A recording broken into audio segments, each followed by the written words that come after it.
For this next step, I'm going to move my reference out of the way, and I'm going to switch my pencil to an 8B.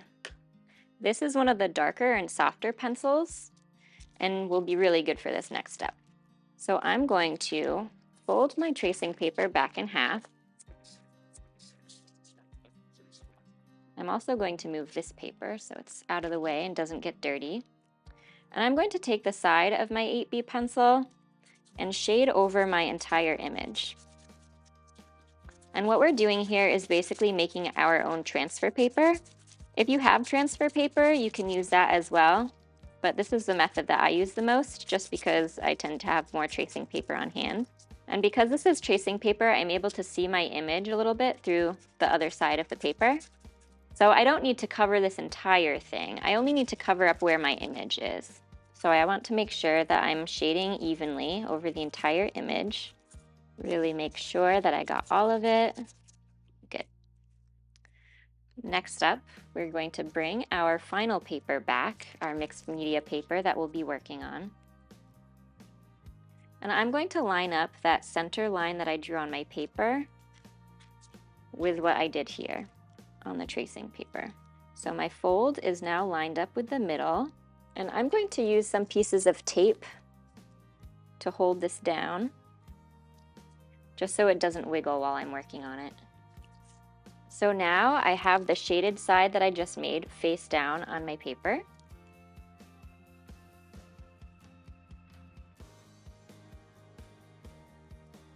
And I'm going to take an H pencil, so this one is harder and it's not as dark. And I'm going to go ahead and trace over the lines that I made on my sketch.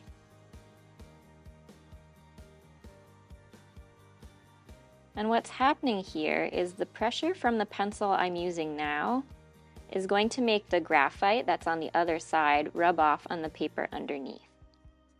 So this will ensure that both of my sides look the same.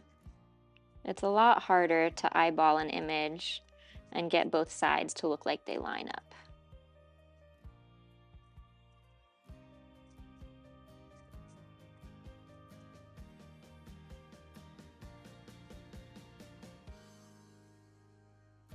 This is also why I used a darker B pencil for my initial sketch that's on the other side of this tracing paper, so that I'm able to see through it on this side.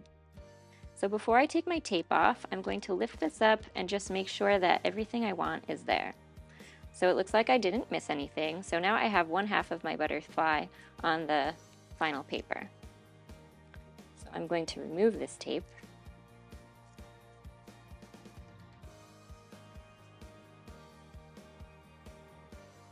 And I'm going to do a similar thing on this other side.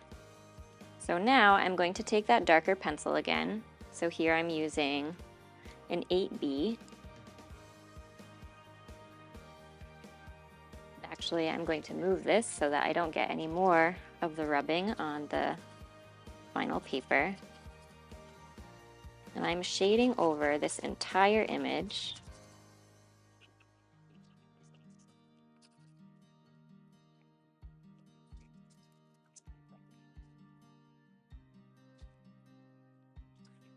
Now I'm going to flip it so that the shaded side is facing down, and I'm just lining up this crease in my paper, in my tracing paper, with the center line that I drew on my final paper.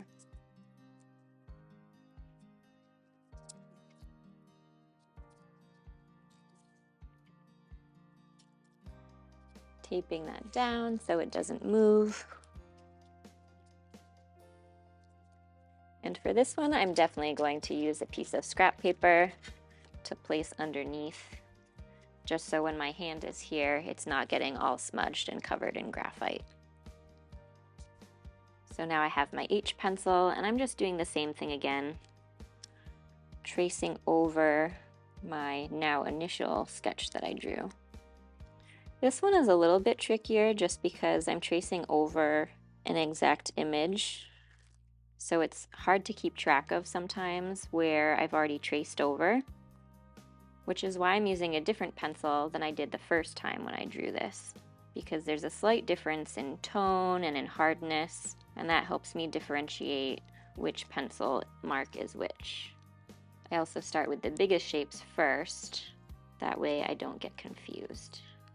If I start working from right to left, there might be some details that I miss along the way.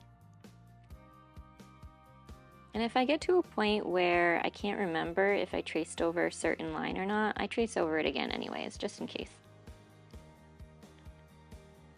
So I believe I got all of them here.